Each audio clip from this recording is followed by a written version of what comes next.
শেষ হয়ে গেল জনপ্রিয় ধারাবাহিক লাভ বিয়ে আজকাল।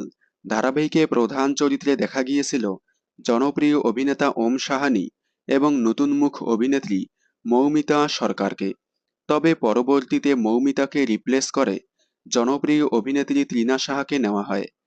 ধারাবাহিকটি শুরুর দিকে টিআরপি চার্টে অনেকটা এগিয়ে থাকলেও আস্তে আস্তে টিআরপি চার্টে নিচে নামতে থাকে।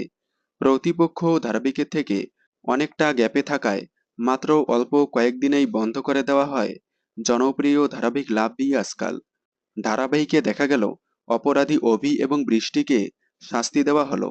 ওম এবং রোহিণী তাদের মাকে মা বলে স্বীকৃতি দিল। ঘোষবাড়িতে ফিরে এলো সুখ শান্তি। হ্যাপি এন্ডিং এর মাধ্যমে বন্ধ হয়ে গেল জনপ্রিয় ধারাবাহিক লাভ বিয়ে আজকাল।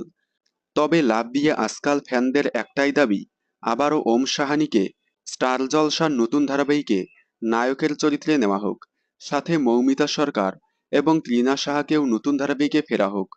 লাভ বিয়ে আজকাল ধারাবাহিকটি বন্ধ হয়ে যাওয়ায় আপনারা কতটা মিস করছেন এবং আপনারা কি ওম সাহানিকে স্টার জলসার নতুন ধারাবাহিকে দেখতে চান, কমেন্টে জানাবেন।